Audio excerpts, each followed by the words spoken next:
Halo kawan-kawan semua, kembali lagi bersama saya di channel Investor Logis. Kali ini kita akan coba membedah satu saham dari sektor pertambangan batubara lagi yang sebentar lagi akan membagikan dividen menurut saya. Nah, jadi kalau sudah masuk di bulan-bulan Maret, April, Mei sampai Juni, itu biasanya banyak saham yang akan membagikan dividen gitu. Dari perbankan, dari batu bara, dari macam-macam lah gitu.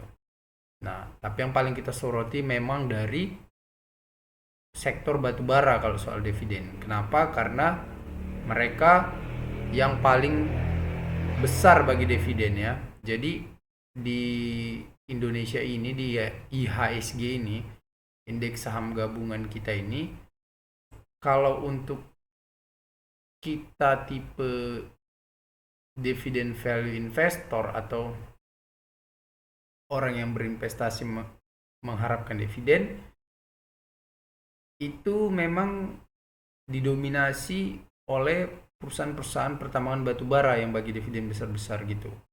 Kalau capital gain yang rutin, teratur dan ketahanannya kuat, tidak siklikal kayak batubara, itu perbankan dari perbankan. Cuman dia memang dividennya nggak terlalu besar, tapi capital gainnya itu yang besar kalau pertumbuhannya meningkat terus gitu.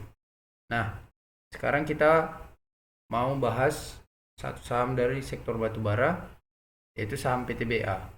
Sebelum itu, untuk kawan-kawan yang belum subscribe channel Investor Logis ini, silakan tolong bantu di subscribe dulu supaya saya lebih semangat lagi untuk membuat konten-konten analisa sahamnya. Oke?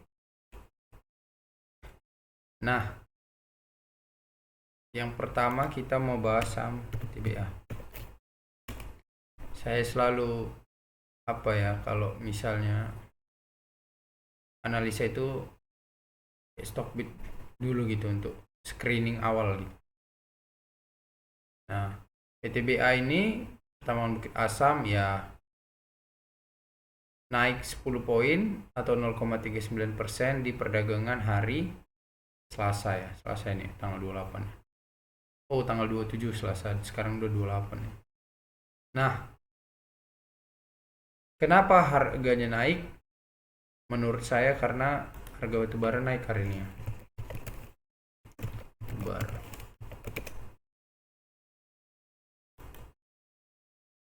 Nah, harga batubara sebelumnya di 100 berapa nih? 119 di tanggal 23 naik jadi 127 dolar per ton. Dan jadi dia dampak positif lah, makanya harga saham-saham tambangan batubara naik hari ini. Nah, kalau kita lihat dari sisi order book, kalau di Stockbit banyak yang ngantri beli daripada yang ngantri jual ini ya, bitlotnya lebih banyak. Nah, PTBA ini adalah saham nomor satu yang membagikan dividen paling besar untuk tahun buku 2022 yang lalu, dan dividennya dibagi tahun 2023. Jadi dia yang terbesar kawan-kawan. SCPI ada di atasnya itu, tapi itu kan udah suspend, gak ada lagi. Jadi PTBA ini yang paling juaranya dividen. Nah, kalau kita masuk ke track record mereka bagi dividennya, sejak 2009 PTBA ini terus rutin membagikan dividen sampai dengan 2023 ini. Nah, biasanya dia bagi dividennya itu dan cairnya antara di bulan Mei, Juni dan Juli. Tapi Juli udah paling lama itu ya. Jadi biasanya dia Mei sama Juni dia. Nah, besar-besar dividennya selalu ya. Kita lihat dividen payout ratio tahun lalu itu 100% dari laba bersih. Nah, untuk tahun yang 2024 ini kita nggak tahu keputusannya, tergantung hasil RUPS-nya nanti. Tetapi satu hal yang pasti adalah PTBA bagi dividen. Itu dulu. Oke, kita kunci dulu. Nah, setelah itu kita lihat hitung-hitungannya. supaya kita dapat memperkirakan berapa dividen yang akan dibagikan PTBA gitu. Kaitannya dengan harga masuk kita, harga beli kita gitu kan. Kalau untuk kawan-kawan yang mau beli PTBA yang belum masuk, kita hitung ya, hitungannya. Kita masuk ke kolom finansial dulu, kemudian kita hitung dulu labanya. Nah, untuk ITMG kuartal 4 mereka sudah keluar. PTBA belum nih ya, saya kira bentar lagi. Karena kalau deadline-nya ya akhir Maret gitu. Nah, kita tambahkan dulu, kita pakai dulu data yang ada kuartal 1, kuartal 2, kuartal 3. Kemudian kita tambahkan dulu laba bersihnya, yang ini laba bersih tahun berjalan ini. Nah, kita tambahkan kuartal 1 1,1 triliun, yang ini ya. Nah, kuartal 1 1,1 ditambah kuartal 2 1,7 lah ini anggap 1,7 ditambah kuartal 3 1, dapatlah 3,8 triliun selama 3 kuartal kinerja sampai 9 bulan ya. Nah, kalau kita tarik rata-ratanya maka kita bagikan aja 3, dapatlah rata-ratanya tadi 1,2. Nah, kalau kita tambahkan 3,8 dengan laba asumsi kita di kuartal 4 nanti PTBA membukukan laba 1,2 triliun, maka dapatlah laba bersih sekitar 5 triliun laba bersih PTBA ya. Bisa kita turunkan ekspektasinya jadi 4,5 triliun, tetapi menurut saya itu terlalu jauh ya. Ya mungkin range-nya di sekitar segitulah. Nah, kita kurung aja dia di 4,5 triliun ya. Ya 5 triliun aja lah. Saya kira PTBA bisa membuka laba 5 triliun. Nah, kalaupun nanti tipis-tipis di 4,7 atau 4,8 ini 5 triliun kan. Kemudian kita lihat berapa jumlah lembar saham beredarnya. Jumlah lembar saham beredar dari PTBA adalah 11,52 M. Kita bagikan laba dibagi jumlah lembar saham beredar untuk dapat laba per sahamnya atau EPS, earnings per share. Nah, kalau laba PTBA 5 triliun dibagikan dengan jumlah saham beredarnya, maka dapatlah sekitar 434, ya kan? Laba per sahamnya. Kalau 434 betulan ini, kalau mereka bagi 100% mengulangi kisah yang lalu, itu terasa banget ya dividennya. Kalau 434 nih, kita kalau seandainya mereka bagi dividennya 100% ya, dan dividennya 5 dan labanya 5 triliun. Kita kalikan 100, kemudian kita bagikan harga beli kita di 2.600 lagi tanggal ini. Nah, 16,69% itu. Kalau mereka bagi dividen, skenario-nya payout ratio-nya 100%.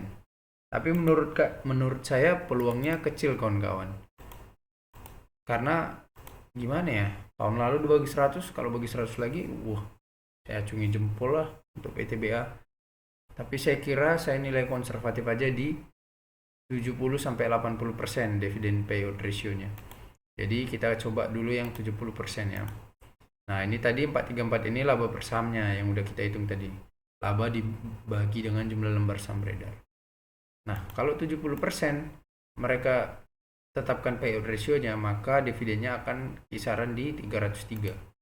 Kalau 303, berapa dividen yield-nya kalau kita beli di 2.600 kan gitu. Caranya 303 dikali 100 dibagi 2.600. Dapatlah sekitar 11,65%. Jadi menurut saya kalau payout ratio terendah itu ya 70% lah PTBA. Nah, kalau payout ratio-nya 70% bisa membagikan dividen yield sampai 11,65%, maka menurut saya itu adalah sesuatu hal yang luar biasa kan. Gitu kan.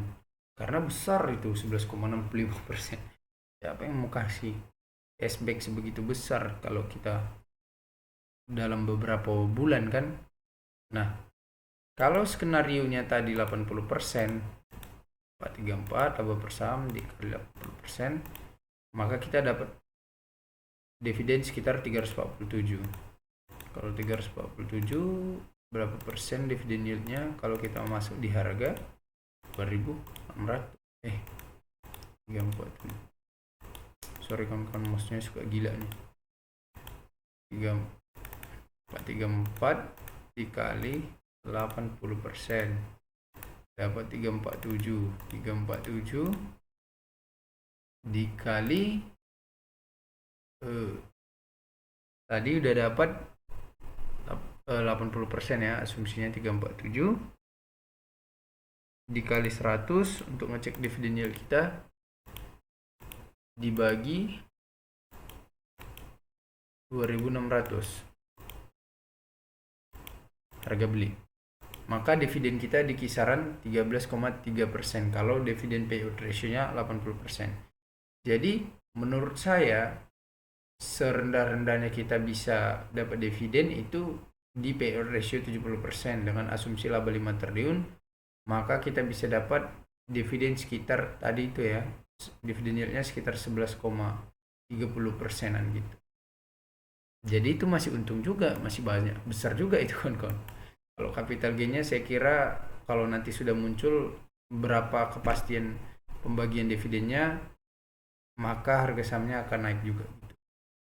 Oke kawan-kawan, itu saja yang bisa saya sampaikan untuk analisa kali ini. Semoga bisa bermanfaat dan terima kasih. Jangan lupa klik like, comment, dan subscribe video ini. Thank you.